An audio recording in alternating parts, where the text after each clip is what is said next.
السلام عليكم ورحمة الله تعالى وبركاته. تلامذتي الأعزاء، مرحبا بكم في هذه الحصة. سنخصصها فقط للحديث، حديث أم مع أبنائها في كيفية التعامل مع الاستعداد للفروض، الأسدس الثاني أو الاستعداد للجهوي، سواء ثالثة إعدادي أو أولى بك. كيف سنتعامل مع دروسنا وشهر رمضان على الأبواب؟ عيد مبارك سعيد يدخل عليكم أنتم وأهاليكم بالنفع والخير والصلاح والفلاح. وقد جاء عن رسول الله صلى الله عليه وسلم أنه قال: إذا دخل رمضان فتحت أبواب الجنة وأغلقت أبواب جهنم أو أبواب النار. وهذا الشهر هو شهر الغفران والصدقات، وفيه تغفر الذنوب وتستجاب الدعوات، فأكثروا الدعاء فيه، فإن الله سيستجيب لكم، وأنتم الصالحين وأنتم الطيبين الذين تودون أن تحققوا نجاحا يفرحكم ويفرح ذويكم، وفقكم الله. أولا وقبل كل شيء، تلامذتي الأعزاء، أكثروا من شرب الماء حينما يؤذن مؤذن للإفطار، يعني حينما يحين وقت أذان الإفطار أكثروا من الماء. طيلة وأنتم غير صائمين أكثروا من شرب الماء، على الأقل لتر أو لتر نصف، حتى لا تجف أجسامكم. وابتعدوا عن الحلويات، وابتعدوا عن كل ما يمكن أن يمنحكم عياء، لأن نحن نعلم أن الدهون هي غير مفيدة للجسم إن أكثر منها المرء. ابتعدوا عن الدهون وعن الأكل المفرط وعن الغير المنتظم.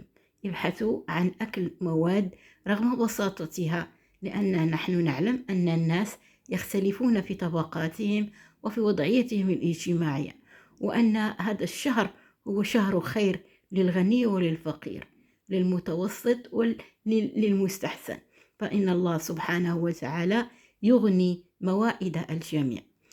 تلامذتي، قلت لكم اكثروا من شرب الماء والتمر. تناولوا التمر بكثرة، ثم تناولوا الأشياء التي لا تحمل دهونا، وأن تكون دائما بطونكم بطونا خفيفة ليس فيها ثقل وليس فيها تخمة، لأن ذلك قد يسبب لكم عياء أو استرخاء، ثم الرغبة في النوم والذهاب إلى الفراش، وتتركون دروسكم ومستقبلكم.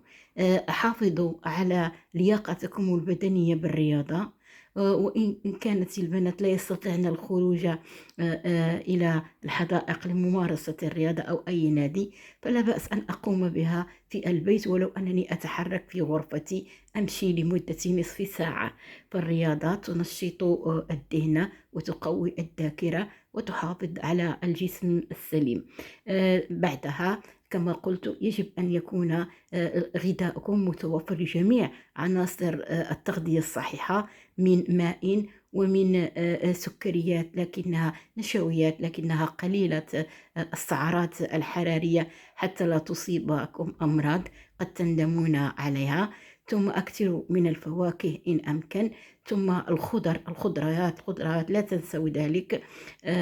لهذا الله سبحانه وتعالى سوف يساعدكم إن حافظتم على صحتكم. بعدها خذوا ورقة وقلم وسطروا جدول. هذا يعني إنشاء جدول لتنظيم وقتك الدراسة، يعني تحديد الوقت والمادة، كل مادة حدد لها وقت. أنا ما غاديش نوريكم، تبارك الله أنتم كتعرفوا، لا أحد لا يعرف هذه الأشياء. المواد اللي انت عندك فيها واحد النقص أو واحد التعثر هي اللي في هذه العطلة عطيها اهتمام. إلا كانت عندك مادة الرياضيات خصوصا ثالثة إعدادي، إلا كانت مادة الرياضيات ومادة الفيزياء، حاول أنك تدخل دخل القنوات وتشوف اساتذه كيشرحوا الرياضيات، وتبع، كون انسان ملتزم ومحترم الوقت ديالك ومحدد الهدف ديالك وفهم. ولا كان عندك شي صديقك يعني كيكون هذاك الصديق ديالك اجتماعي وطيب، هو قادر على انه يشرح لك او راجع معك ديك السلسلات، الاحتمالات ولا الأعداد، داكشي اللي عندكم سلسلة العددية مع الأعداد العشرية ولا إلى آخره داكشي ديالكم. المهم إلا شتي أنه كيعرف الرياضيات، لا بأس أنك تخصص واحد ساعة طلبوا أنه يراجع معاك، وتكون عندكم ديك السلسلة أجمع على ما كنظن ديال الرياضيات. وخرجوا وليدي لأن كيكون فيها الأجوبة، خرجوا، حاولوا تخرجوا، ولا ما عرفتوش الجواب قلبوا، وبالتعاون قلبوا على امتحانات لا تالتة إعدادي ولا أولى باك اللي عندهم امتحانات في الفرنسية وفي العربية والتاريخ والجغرافيا والفرنسية. حاولوا أنك تعاونوا دائما، قلب على صديق مزيان، ما تقلبش على شي صديق اللي يعطيك غير الطاقة السلبية، وأنه يحاول دائما أنه يعرقل لك طريق النجاح. بنت أو ولد، دائما عاشر الإنسان الطيب اللي عنده واحد الطاقة إيجابية وعنده واحد الرؤية مستقبلية. ما تحاولش تعاشر الناس الظروف، احنا ما كنلوموهمش وما غضبانينش عليهم، لان الله يحسن العوان. الظروف هي اللي خلاتهم عندهم داك الحقد، او عندهم هذاك المرض، او عندهم هذيك التصرفات الخايبه، وعندهم داك الاسلوب العنيف. المهم احنا نبعدوا منهم، لاننا عندنا ما غنديروا لهم، ما عندناش الجهد لاننا نقدروا ناثروا فيهم ونخليهم كيشبهوا لينا، لان احنا ماشي اختصاصيين، ولكن حافظوا عليهم سلاما سلاما، باحترام، كي ما تعاشروهمش لانهم ما غاديش ينفعوكم بتاتا، غادي غير يدمرك. وإلا ما قدرش انه ياخذك معاه في الطريق، غادي غير يلهي ليك الوقت ديالك ويبعدك على المسار والحلم ديالك لا غير. من بعد ما تحدد الوقت وتحسب اختيار الاصدقاء اللي غتراجع معاهم، او تراجع بوحدك انت، تشوف انت الطريقه اللي كتحب، واش تعرف واش كتقدر تراجع بوحدك ولا مع اصدقائك. لكن هذوك الاصدقاء اللي غتراجع معاهم كي قلت لك بنت ولا ولد كنهضر، اختارهم احسن الاختيار، ما يكونوش كيهضروا في الخو الخاوي. خاصهم ملي كيدخلوا الغرفه ان تجبدوا السلسلات، تجبدوا الامتحانات السابقه للسنوات السابقه، وتخرجوا بواحد الجديه، حتكم تكونوا كتامنوا ايمان عميق ان الوقت من السيف، ان لم تقطعه قطعك. ثم بعد ذلك تقدر انك تاخذ واحد المساله اللي كنتي كتراجع بوحدك في داركم، بنت او ولد، بعدو من التلفاز.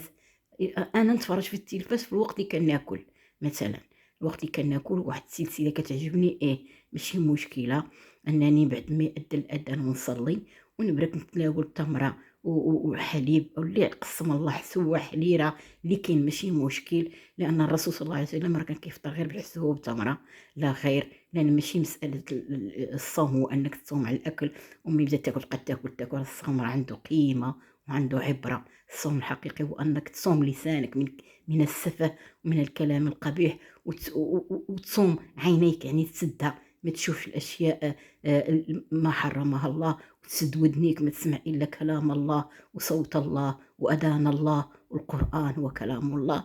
الصوم شي حاجه، راه درس الا جينا نهضروا في الصيام، راه شروطه والى اخره راه طويل. المهم انك بنت او ولد بعدو من التلفاز، والوقت صافي عطيتيه واحد الوقت شويه نص ساعه ترفيه، شتي ديك المسلسلات المحترمه مع والديك، سير الغرفه ديالك وقرا. الا بغيتي تفرج في شي برنامج، راه انت دابا بقات لك 4 شهور ثالثه اعدادي او اولى باك، شوف البرامج التعليميه، دخل لجوجل وترجم المفردات الفرنسيه، دوك القصص اللي عندك، انتيغون ولا العلبه مع السحريه، ولا ديال طهر بن جلول، ولا ما عرفتش انا شكون هذاك اللي عندكم، ما عرفتش شنو خلاو لكم. انا كنعرف نهايه جينيرال وانتيغون، هذيك الروايه الاسطوريه، هي حتى روايه اسطوري، يعني كتهضر على الفكر الاسطوري، يعني خياليه.